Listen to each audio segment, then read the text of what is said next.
So what I'd like to take you through very, very quickly is how we got where we are, and by the way, we've been there a while, what we're doing about it, and where we think things are headed.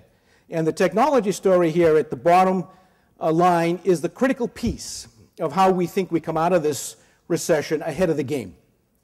But first, let's start at the beginning. What led to this great global recession? It's a great global recession. It was global. First of all, we've never had a global recession. Usually the English-speaking world goes under, then about 6 months later Europe, and then about another 3 months after that Asia. This time we all went to hell in a handbasket at the same time. This is globalization for you, right? I mean, it's sort of like the Prozac world economy, right? We all go up together, we all come down together, and we don't know what's going to be the next trigger, okay? What started this mess was June of '07, when we had the housing market bubble burst. And we frequently had housing market bubbles burst, and they don't bring the economy down. The housing market, as important as it may be to us individually, is only about 6% of the GDP. So it's not trivial, but we had a lot of other things that were working for us in that time frame. First of all, we were booming in our exports. The U.S. is very competitive in terms of its exports, but the dollar was also very weak. So we were offsetting that housing market downturn fairly nicely by booming exports. And of course, those booming exports were going to the emerging markets, to China, to India, Malaysia, Thailand, Brazil, even Russia, and a bunch of other countries that were only 30% of the global economy compared to the advanced economies, which are 70%. But they were growing, contributing just the opposite, 70% to global growth, whereas the advanced economies were moving very slowly and contributing only 30%. So that kind of boom fed into our ability to manufacture, which we sometimes tend to estimate the importance of. 25% of global manufacturing is the United States. In contrast, Japan is 15.5% of global manufacturing and declining. China is only 11.5% of global manufacturing and rising. If you add the famous BRIC group, Brazil, Russia, India, and China, they don't even quite make it to that 25% that the U.S. is. So make no mistake about it, manufacturing is critical to our economy. Absolutely critical. And it's from which a lot of the other services industries that are growing very rapidly get their basis. The automobile industry, 4 jobs are created for every 1 automobile industry job.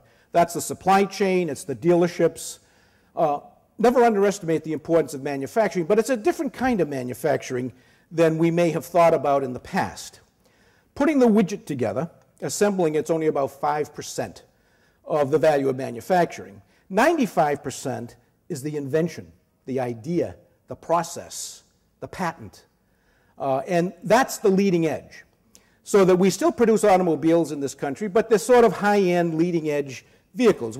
Most vehicles are commodities these days, right? And so we leave that to China and India and countries where the demand for those commodities is very, very high, and believe me, it is. Textiles, we still produce textiles, we still produce shoes, we produce computers, telecom equipment, routers, you name it, we produce it. Sometimes we actually do the assembly, but it's the ideas and the technology behind this that keeps us at the leading edge and kind of makes the American economy into the future, if it stays there, a world leader. Now, the important point, however, about a recession, when it hits, is that inventory builds up. But I get a bit ahead of myself. The housing market did turn down, and we had a lot of unemployment in the construction industry and housing related, no question about that. But our export sector was booming, so we did relatively well. Consumers were spending, not, in a heady kind of way. They were spending, and business was investing, but no boom. In other words, we were not in periods of excess, except for one very fundamental thing, and that's these mortgages that were being written that had no basis in fact, no collateral. Subprime mortgages we've always had. There's jumbo mortgages are thrown into that category. They have higher rates, they're a little riskier, and therefore there happens to be somewhat tighter terms. But we went beyond the subprime mortgage into something I call the ninja mortgage. If you have children, you know what that essentially means is you have no income, you have no job, you have no problem. We'll give you a mortgage anyhow. And how could any bank in its right mind do that? They could do it because they securitized all of those mortgages. They didn't keep them. Otherwise, moral hazard would have said, we can't do that. So as a consequence of a lot of what happened, we made some mortgage-backed assets. And it's sort of the proverbial sausage, right? Sausages, you all know, taste good, but you don't want to know how they're made. I'm about to tell you how this mortgage-backed asset sausage was made. We sliced and diced all the ninja mortgages that should never have been written, had no prayer of being paid back, and we put it in with all the good ones that you and I have. And we made a mortgage-backed asset. And that was in great demand because the housing market had been rising very dramatically, and nobody seemed to think that would ever end. The Securities and Exchange Commission didn't worry too much about these. I call the Securities and Exchange Commission the save every crook. They didn't really step up to the plate because they didn't understand the derivatives that were involved here, because they were an unregulated market. It got worse than that. On top of that, we had credit default swaps. Credit default swaps were created by employees at AIG in London, 20 to 30 of them. You do remember AIG? We now own it. We own 150% of it. In fact, we've put $150 billion into keeping AIG afloat. Now, what was a credit default swap? It's an insurance policy. But we can't call it insurance because insurance is regulated. So we called it a swap. What that meant is you could get one of those swaps against your mortgage-backed asset in case the bloody thing went under. Except for the fact that there were so many of these insurance policies, so-called, written on the mortgage-backed assets, it was like having no insurance at all. And it was even worse than that. It was sort of like insuring your neighbor's house and then hoping it blows up because you will collect and it's not your house. So those things got to be about a $95 trillion market, none of which went through normal exchanges. They were the derivatives and the hedge funds that were the end result of the creativity in financial markets. Now, there may have been a demand legitimate for some of this, but it got into excess because the market kept going up and away, and these things flowed not only throughout the United States, but throughout Europe, the UK, Spain, Germany, Italy, France, as well. And the leverage got up to 30, 35 to 1. Remember Iceland? Iceland decided that fish was not the future for a fast growth economy. They wanted to be a central banking economy for Europe.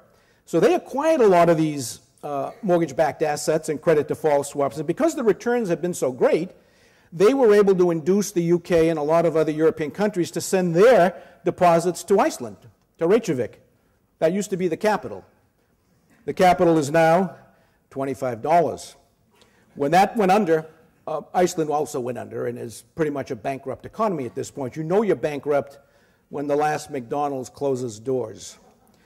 They don't even support a McDonald's, and it's really a sad story, but they are back to fish, and they'll always have fish because there are lots of fish in the ocean. So I guess the point I'm trying to get at is we really built up a very, very weak financial base between the mortgage-backed assets, the credit default swaps, and that's what essentially brought down the global economy, not the housing market recession. And it did it because when banks suddenly looked at their books and they saw the stock market was beginning to trend down, feeling the impact of the housing market recession, and it was a severe recession because we had way overbuilt.